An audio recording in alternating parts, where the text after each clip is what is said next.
নিশ্চয়কৈ মোৰ লগত এই মুহূৰ্তত উপস্থিত আছে মন্ত্ৰী সুশান্ত বৰগোহাঁই। গতিকে আপোনাক প্ৰথমতে অভিনন্দন জ্ঞাপন কৰিছোঁ। দুটাকৈ অতি গুৰুত্বপূৰ্ণ দপ্তৰ আপোনাৰ ওপৰত অৰ্পণ কৰিছে। গতিকে কি ক'ব বিচাৰিব, কেনেধৰণে আপুনি সেই দপ্তৰসমূহৰ কাৰ্য পালন কৰি যাব? বান নিয়ন্ত্ৰণ বিভাগটো অতি গুৰুত্বপূৰ্ণ, বিশেষকৈ অসমৰ ক্ষেত্ৰত, কাৰণ ইয়াতে ডাঙৰ বানপানী সমস্যা এটা আছিলে। কিন্তু এতিয়া সমস্যা হৈ থকা নাই। যোৱা সময়খিনিত পীযুষ হাজৰিকা ডাঙৰীয়া যেতিয়া বান নিয়ন্ত্ৰণ মন্ত্ৰী হৈ আছিলে, অসমৰ প্ৰায় 70% কাম ইতিমধ্যে সম্পূৰ্ণ হৈছে কাম কৰি। সেইকাৰণে যোৱা সময়ছোৱাত আপোনালোকে দেখিব যে বানপানীয়ে ইমান এটা ডাঙৰ সমস্যা, সাংসাৰিক এটা ব্যৱস্থা, এটা সমস্যা হোৱাগৈ নাই।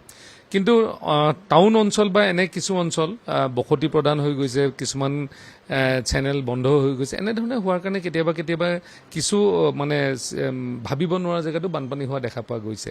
সেইকাৰণে ভালকৈ গোটেই কামখিনি চালি জাৰি চাব লাগিব। আৰু যিহেতু আগৰ মন্ত্ৰীগৰাকীয়ে ইতিমধ্যে কাম আগবঢ়ালেই, এই কামখিনি আগবঢ়াই নিয়া কামখিনি আৰু অকণমান যদি আগবঢ়াই দিব পৰা যায়, তেওঁ ভাবিছিলে তেওঁ এইবাৰ হোৱাহেঁতেন কিজান সম্পূৰ্ণ হ'লহেঁতেন।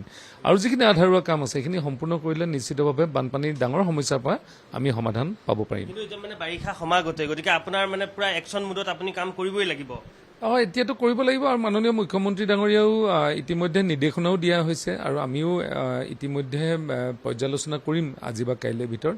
কাৰণ য'ত বানপানী হয় আৰু য'ত বানপানীয়ে ভয়ংকৰ ৰূপ লয় আৰু যিবিলাকৰ কাৰণৰ কাৰণে লয়, সেইবিলাকৰ সমস্যা সমাধানৰ ইতিমধ্যে ৰাস্তা উলিওৱাও হৈছে। আৰু আমি নিশ্চিত যে এই সমস্যাটোৰ পৰা অসমে বানপানী মুক্ত, যিটো আমি কৈ থাকোঁ, সেই বানপানী মুক্ত অসম এখন আমি নিশ্চিতভাৱে দেখিবলৈ পাম। ইয়াত কিন্তু যিবিলাক কৃত্ৰিম বানপানীৰ সমস্যাৰ বহুখিনি আমাৰ আইনগতভাৱে আমি বিহিত ব্যৱস্থা বহু ক্ষেত্ৰত ল'ব নোৱাৰোঁ। কাৰণ বহুতে ঘৰবিলাক এনেধৰণে বনাই দিয়ে, বহুতে নলা নৰ্দমাবিলাকত আপোনাৰ প্লাষ্টিকৰ বটলৰ পৰা আৰম্ভ কৰি বহুতখিনি আমি এনক্ৰ'চ কৰোঁ, যিটো নেচাৰেল চেনেল, তাত ঘৰ বনাই দিয়া হয়।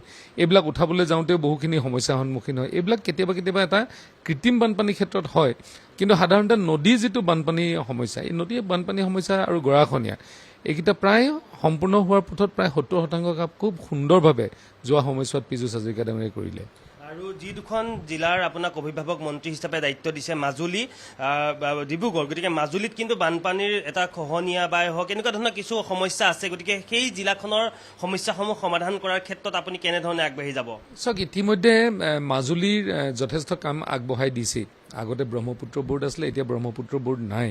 নথকাৰ কাৰণে আমাৰ অসম চৰকাৰে গোটেইখিনি কৰিব পৰা এটা সক্ষমতালৈ আহিলে। আৰু অসম চৰকাৰে নতুনত্ব আনিছে, যোৱাবাৰ জিঅ' টিউব আনিছে, জিঅ' বেগৰ জেগাত আৰু আমাৰ ব্লক কিছুমান আমাৰ কৰা হৈছে। এই এনেধৰণৰ নতুন আমি চিন্তাৰে কাম কৰিবলগীয়া হৈছে। কিন্তু মাজুলীখনত যিটো গৰাখহনীয়া সমস্যা, বহু ক্ষেত্ৰত কেতিয়াবা সমস্যাবিলাক আছে। আৰু গৰাখহনীয়া হ'লেও কিন্তু মাজুলীখন ক'ৰবাত নহয় ক'ৰবাত আকৌ তাত চিলটেশ্যনো হয়। চিলটেশ্যন হয় মানে আকৌ তাত এইফালে যদি খহনীয়া হয়, কোনোবা এটা জেগাত চিলটেশ্যন হয়। তথাপিও মানুহৰ মাটি সম্পত্তিৰ নিৰাপত্তা আৰু এই কামখিনি কৰিব লাগিব। আৰু মাজুলীক লৈ যিহেতু অলৰেডি এটা প্ৰাইমেৰী এটা প্লেনিং আছেই বিভাগৰ, আৰু মই আকৌ কৈছোঁ, বিভাগৰ মন্ত্ৰীয়ে যোৱা সময়ছোৱাত যথেষ্ট ক্ষিপ্ৰতাৰে কামবিলাক কৰিছিলে। সেইকাৰণে এই বিভাগটো পোৱাৰ ক্ষেত্ৰত মই এইকাৰণে ভাল লাগিছে যে ইতিমধ্যে বিভাগটোত যথেষ্টখিনি কাম হৈছিলে। বাকীখিনিত থকা কামখিনি আগবঢ়াই দিব লাগিব। বাকী যিটো দপ্তৰ, সেইটোত কাম কেনেধৰণে কৰিব?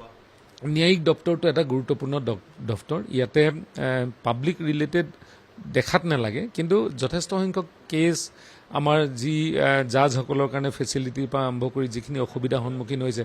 কাৰণ ন্যায়িক ব্যৱস্থা যিমান শক্তিশালী হ'ব, গণতন্ত্ৰ সিমানে শক্তিশালী হয়। আৰু এই ন্যায়িক ব্যৱস্থাটো আৰু শক্তিশালী কৰিবৰ কাৰণে চৰকাৰৰ ফালৰ পৰা যিখিনি সহায় কৰিব লাগে, আমিতো ন্যায় দিব নোৱাৰোঁ। ন্যায়িক ব্যৱস্থাটোক শক্তিশালী কৰিবৰ কাৰণে যিখিনি চৰকাৰৰ পৰা কৰিবলগীয়া কাম কাজ, সেইবিলাক আমি একেলগে কাম কৰিম, যাতে ভৱিষ্যতে যিসকলে ন্যায় বিচাৰে সেইসকলৰ ন্যায় বিচৰাৰ ক্ষেত্ৰত আমাৰ এই ব্যৱস্থাপনাটোৱে যাতে সকলোকে সহায় কৰিব পাৰে। সমষ্টিলৈ কেতিয়া যাব? দায়িত্ব লাভ কৰিলে আপুনি সমষ্টিলৈ যাব, লগতে আপুনি দুখনকৈ জিলালৈ যাব লাগিব, ব্যস্ত হৈ থাকিব লাগিব। কেতিয়া যাব বা কিবা পৰিকল্পনা কৰিছে নেকি? চাওক, অতি সোনকালে আজি বা কাইলৈ এই দুটা দিন আমি অকণমান বিভাগৰ পৰ্যালোচনা কৰিম। বিভাগৰ পৰ্যালোচনা কৰি কেবিনেটো আছে, তাৰপিছতে সমষ্টিলৈও যাম। তাৰপিছতে সমষ্টিত আমাৰ ৰাইজৰ লগত দেখা দিম। কাৰণ তেখেতৰ মৰমৰ কাৰণে, তেখেতসকলৰ আদৰৰ কাৰণে আজি এই মন্ত্ৰিত্ব সম্ভৱ হৈছে। আৰু তাৰপিছত বিভাগৰ জিলাকেইখন, মই যিটো অভিভাৱক জিলা একেবাৰে কিনাৰতে লাগি আছে মোৰ, আৰু মোৰ সমষ্টি লাগি থকা এখন জিলা ডিব্ৰুগড়, আৰু ইফালে মাজুলী। সেইকাৰণে দুইখন জিলা আৰু মাজুলী আৰু ডিব্ৰুগড়ত পৰ্যালোচনা কৰাটো প্ৰয়োজনো হৈছে। কাৰণ মোৰ বিভাগৰো বহুখিনি কাম কৰিবলগীয়া কাম আছে, যি মানে যিটো আমাৰ বানপানী তাৰ আগত কি কৰিব লাগে সেইখিনি পৰ্যালোচনা কৰি পেলাই সোনকালে যুদ্ধগতিত কৰাৰ ব্যৱস্থা কৰা হ'ব। কাৰ্যালয় কেতিয়া ল'ব আপুনি? কাৰ্যালয়বিলাক এতিয়ালৈকে এলট হোৱা নাই। মাননীয় মুখ্যমন্ত্ৰী ডাঙৰীয়াই কাৰ্যালয়সমূহ এলটো কৰিব আৰু তাৰপিছত আমি কাৰ্যালয়সমূহত কিন্তু কাৰ্যালয় এলট হোৱাৰ আগলৈকে আমি কামবিলাক আজিলৈকে কৰিবও পাৰোঁ, কাৰণ আজিকালি এখন আমাৰ গভৰ্নেন্স আৰম্ভ হৈছে ইয়াতে, বহু দেৰি ৰৈও থাকিব নালাগে, সেইকাৰণে ভাল হ'ব কামবিলাক কৰোঁতে। যদি মুখ্যমন্ত্ৰী সাক্ষাৎ কৰিবলৈ যায় কিবা তেনেকুৱা নহয়, যোৱাকালি মুখ্যমন্ত্ৰীয়ে দায়িত্ব দিলে আৰু মুখ্যমন্ত্ৰীৰ আশীৰ্বাদ ল'ম কাম কৰাৰ আগলৈকে, যাতে কামবিলাক যাতে সুচাৰুৰূপে পালন কৰি যাব পাৰিম দায়িত্বসমূহ। ধন্যবাদ জ্ঞাপন কৰিছোঁ। আৰু এনেধৰণে তেওঁক যিকেইটা দপ্তৰৰ দায়িত্ব দিয়া হৈছে সেইকেইটা সুচাৰুৰূপে সম্পূৰ্ণ নিখুঁতভাৱে তেওঁ কৰি যোৱাৰ কাৰণে প্ৰয়াস কৰিম বুলি আমাৰ আগত কথা দিছে। গতিকে আমাৰো দৃষ্টি নিবদ্ধ থাকিব যে তেওঁক যিকেইটা দপ্তৰ অৰ্পণ কৰা হৈছে সেই দপ্তৰকেইটাৰ দায়িত্ব কেনেধৰণে আগন্তুক সময়ত পালন কৰি যায়।